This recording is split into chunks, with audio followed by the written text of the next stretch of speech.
let's do the same problem using technology, which is how most of you are going to do this. But it's good that you can do a few of these by hand. You'll really be able to see where these values come from and not just have this sort of magic black box that you've got with your calculator. Let's start with the TI-84. So step 1, press Stat, scroll to Tests, and select A, one prop Z interval. So this is one proportion, and we're looking at Z interval.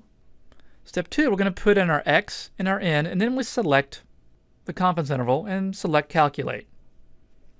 So we're going to see the interval displayed, and it also gives you the p hat and the n. I like that in case I didn't put it in right, or sometimes they don't actually give you X and N. They may give you a percent, and you actually have to take that. So it's nice that you can see what p hat is. Now, what if all of the choices on a test or on the AP test are in the plus minus format?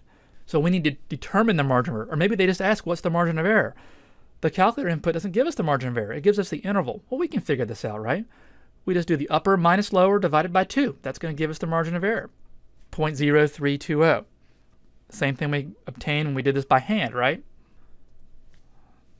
So we did p hat plus or minus margin of error, 0.842 plus or minus 0.320. So recall this is the same as we obtained by hand. So in using StatCrunch, step 1 in StatCrunch, go to Stat, Proportion, Stats, one sample with summary. Step 2, you're going to enter the values in, number of successes, this is our X, over the number of observations, that's our N, and select confidence interval.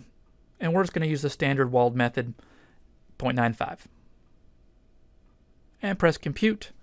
Notice we get exactly the same interval we have obtained both by hand and on the TI. So we give it has lower limit and upper limit, so again 81%, 87.4%.